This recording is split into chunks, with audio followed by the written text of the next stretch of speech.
Apostle, I'm struggling with sickness. Go to that which is written. Open your Bible, find out there were sick people in the Bible who were healed. What did they do? This world is not designed for spirits. It's a three-dimensional framework of existence, three-dimensional entity. So in case a spirit has jurisdiction within this context, a man permitted that spirit to function. In fact, prayer is earthly permission for heavenly interference.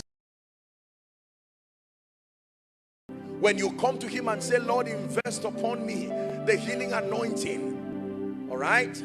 What's the purpose for the healing anointing? Lord, I come from a family where nobody has looked, people have looked down on me, and I want to cure that shame. Too small a reason for God to invest that healing anointing. But ladies and gentlemen, when you get to a point where you say, Lord, I know that in this end time you desire your healing power to reach the nations. Can you find a worthy vessel in me that becomes an extension of your possibilities to the nation? You are speaking the king's language. I'm teaching you how to speak to the king.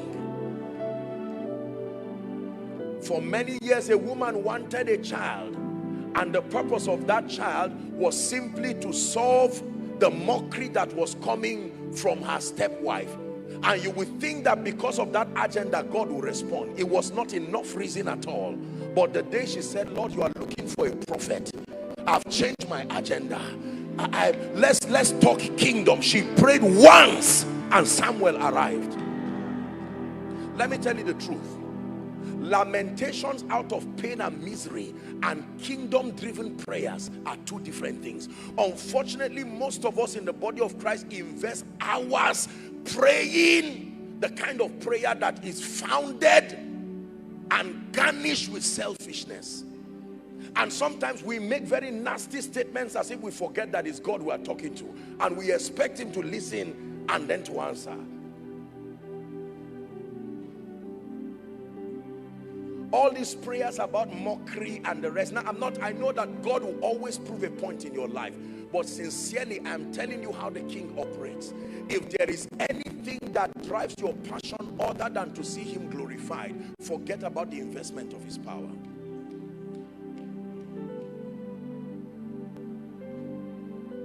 Are we learning? Yes. Let me show you one more scripture. Jesus. John 14 verse 12.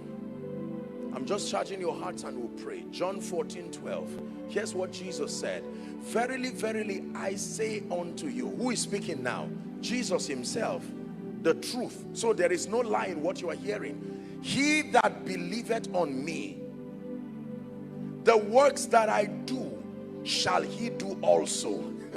And it says, greater works than this shall he do. Fill my life till all they see is you, Lord. Glorify. Listen to what I'm saying. That's a prayer. Fill my life till all they see is you, Lord. Glorify. For all I want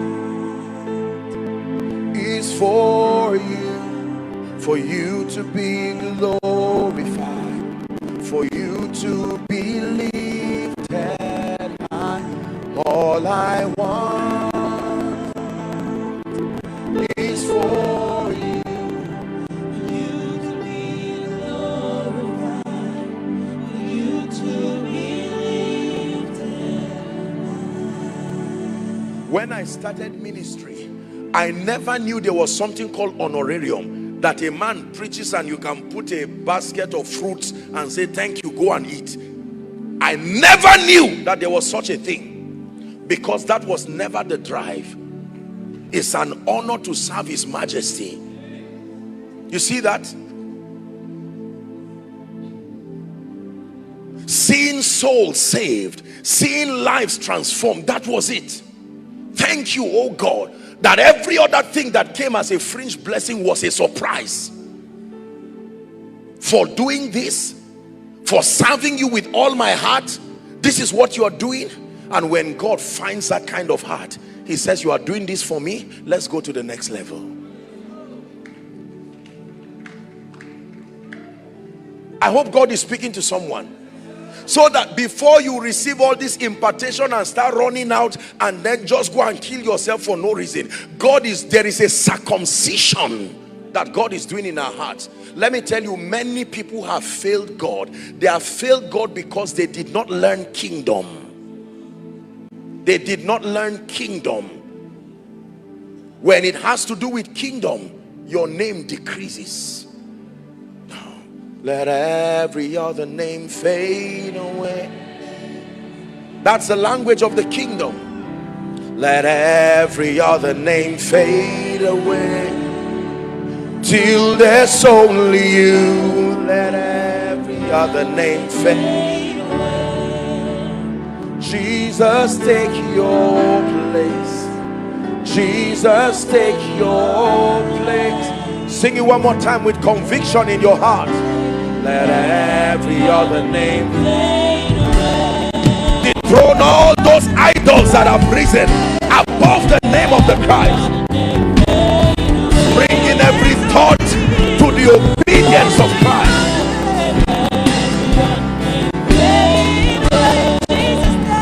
Jesus, take your place.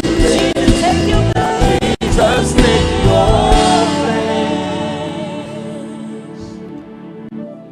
That's how it works in this kingdom. There cannot be two kings in the same kingdom. That's why he took us to this side of his kingdom. He is the king of we kings here. Listen, look at me. The king understood this, Darius, and he made them to build a statue of himself 90 feet tall. And he says there's only one king in Babylon. If you hear the sound of the trumpet, no matter who you are, relinquish all your earthly duties, you become a worshiper immediately. And anyone who fails to worship, you are a rebel. I don't care how excellent your administrative skills are. When it has to do with the issue of the king, I don't want to know if you are the chief financier of Babylon. You must bow. And there were 4 Hebrew boys who said, King, we respect you, but you don't know who sent us. There is a conflict of dominion. When it has to do with administration, we will respect you. When it has to do with our civil duties, but as far as our allegiance is concerned, your statue came too late. There is a king. He says our God would deliver us. And the king watched and said, these boys, O king, we are not careful. We are sent. We respect you. But there is a government that we have pledged our allegiance, and there will be no negotiation. And they made the fiery furnace 7 times, to the extent the Bible records that those who threw them there were burnt by the fire, and they took them. Watch the jealousy of the king. As soon as they arrived, because the Bible says where 2 or 3 are gathered, even if it's in fire, provided 2 or 3 are gathered, I am there in their midst. Gathered in the challenge, gathered in church, gathered in pain. Where 2 or 3 are gathered, doesn't matter the location. If it is in my name, I will come and defend my name. Hallelujah. And the king said, were there not 4 men? I hope you know that the 4th man would have been invisible, but he became visible because there was a message to prove. That just because you see me standing alone does not mean I am alone. Just because you are doing business alone does not mean you are alone. And when occasion demands, the one with you, who stands by you like a mighty terrible one, he reveals himself to the world. They will see the difference between you and him. They will know you are not alone.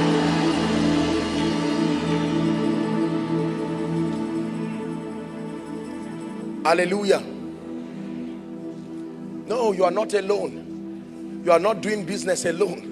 You are not in the office alone. It looks like you are walking alone. They see you alone, but you are jealously guarded. You were sent by the king. You are an ambassador beyond an employee. Carry that mentality.